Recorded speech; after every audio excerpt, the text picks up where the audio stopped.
शहाजी महाराज ज्या महापुरुषांनी हे स्वराज्याचं स्वप्न निर्माण केलं ते राजे शिवछत्रपती, आणि ज्या महापुरुषांनी हे स्वप्न स्वतःच्या खांद्यावर लिहिलेलं पेललं ते शंभू छत्रपती यांना प्रथम अभिवादन करतो.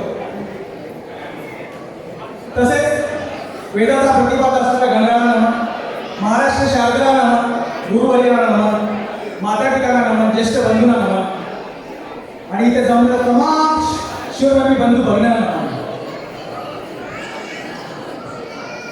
कवित्व परिहासी तत्व रसिकत्व बर्वे पशु तैसा.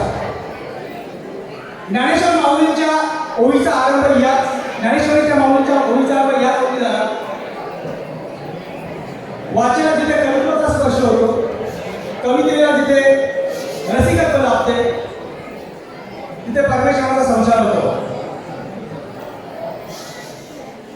ज्या मातीमध्ये माऊलीचे शब्द उमटले, ज्या मातीने ईश्वराच्या शब्दमुद्रा झेलल्या, ज्या मातीने ज्ञानाचे कुंभ बसवले, ज्या मातीने 350 वर्षापूर्वी सह्याद्रीच्या कडेकावरती घोड्यांच्या टापा आपल्या कानामध्ये साठवल्या, ज्या मातीने छत्रपती शिवाजी महाराजांचं स्वराज्य याची डोळं पाहिलं,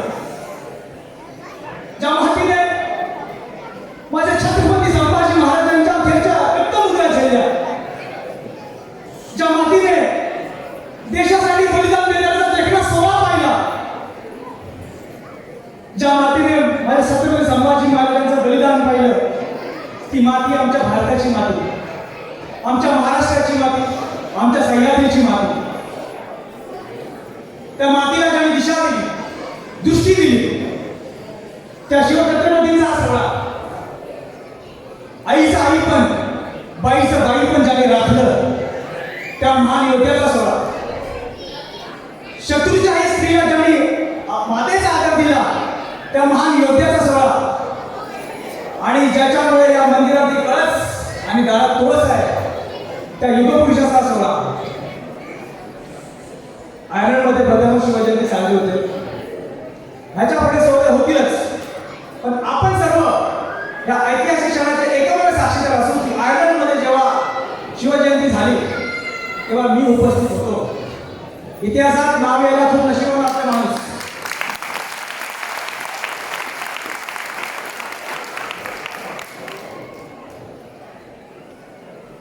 छत्रपती शिवाजी महाराज म्हणजे नेमकं काय? अफजल खानाचा बोट, शाहिस्ते खानाचा बोट, शिवाजी महाराज इतपतच आम्हाला माहिती आहे. या जगामध्ये जे जे सर्वश्रेष्ठ आहे ते शिवमय आहे. अर्जुनाची एकाग्रता, कर्णाचं दातृत्व, एकलव्याची गुरुभक्ती, श्रावणबाळाची मातृभक्ती, भगीरथाचा प्रयत्न इत्यादी जगाच्या पाठीवर अगर कोणात एकमेव व्यक्ती अशी आहे छत्रपती शिवाजी गुरु सर्व गुण संपन्न अशी एकमेव व्यक्ती ते छत्रपती शिवाजी महाराज. पर्णात पर्वण ठाल, शिवभारत आणि सभासद बखर. भरपूरचे ते इतिहास वाचणारे असं माहित असेल ही 3च पुस्तकं आहेत की शिवाजी महाराजांच्या काळात लिहिली गेली. बाकी जे शिवाजी महाराजांवरती लिहिलं ते शत्रू पक्षातील लोकांनी लिहिलं. कोण मोगलांच्या दरबारी होता, कोण निजामशाहीत होता, तर कोण आदिलशाहीत होता. महाराजांनी ह्यांच्या माना कापल्या. आमचं काय, आमचं जरा प्रश्न झालं की त्याच्या आम्ही अशी नाचकी करतो की कुठं तोंड टाकायला सोडत नाही. पण महाराजांनी ह्यांच्या माना कापल्या, ह्यांच्या छातावर पाय दिले, तरी ह्यांचा इतिहासकार लिहून माझ्या राजाच्या चरित्रावर एक अफवेचा डाग पण आला. ही सगळ्यात महत्वाची गोष्ट आहे.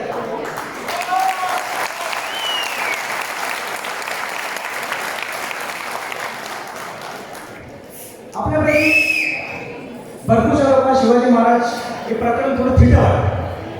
आम्ही किती लफडा करणार आहे असं वाटतं. आणि आम्हाला एवढं माहित आहे अफजल खानाचं बोट तेवढंच. महाराजांना आयुष्य पुन्हा 50 वर्ष, 50 वर्षाची 10 वर्ष बालपणाची. अफजल खान प्रकरण, शाहिस्ते खान प्रकरण, आग्र्याहून सुटका, राज्याभिषेक, ह्याची वर्ष आपण जोडली ते 10-15 वर्ष होतात. बाकीची 20 ते 25 ते 30 वर्ष महाराजांनी काय केलं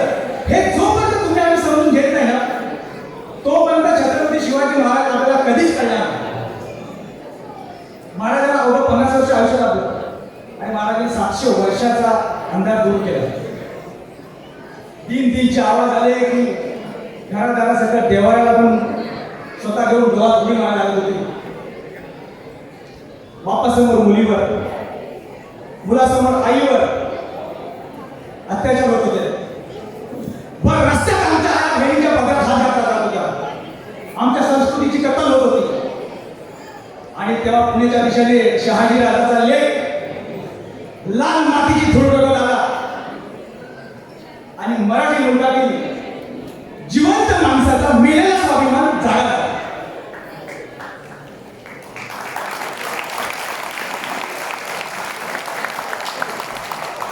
शेता बांधावर काम करणारी कष्टकऱ्यांची पोरं यांनी हातात तलवार घेतली आणि राज्यात सामील झाली.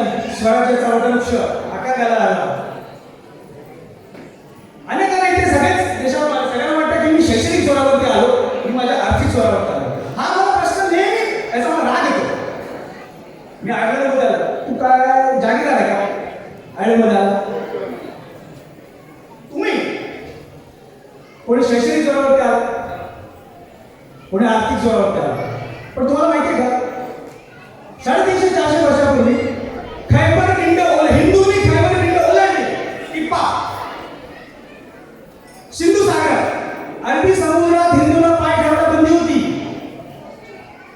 आणि तेव्हा शिवाजी महाराजांनी सिंधुदुर्ग किल्ला बांधला. परकीय आक्रमणाच्या छातावर पाय घेऊन सिंधुदुर्ग किल्ला बांधला. फक्त किल्लाच काय बांधला, आरमार बांधलं. आरमारूपी दर्या भवानीचा पूर दर्या सागरावर नाचवला. आणि याचा सगळ्यात मोठा फायदा झाला की आमचं दळणवळण चालत झालं. समुद्र सीमा आमच्या ताब्यात आल्या. तस्करी पूर्णपणे थांबली. आणि शिवाजी महाराजांनी, आपल्या सर्व भक्तांना माहित असेल, शिवाजी महाराजांनी कधी असा विरोध नाही केला. महाराज म्हणून तर दूरदृष्टी कारण का म्हणतात, यासाठी आपल्या सबको पता है the father of Indian navy Chhatrapati Shivaji Maharaj स्वराज्याचे नौदलाचे जनक. छत्रपती शिवाजी महाराजांकडे दूरदृष्टी होती. महाराज 350 वर्षापूर्वी ओळखलं होतं की जमिनीबरोबरच समुद्रातूनही देशाला धोका आहे. आम्ही 26/11/2008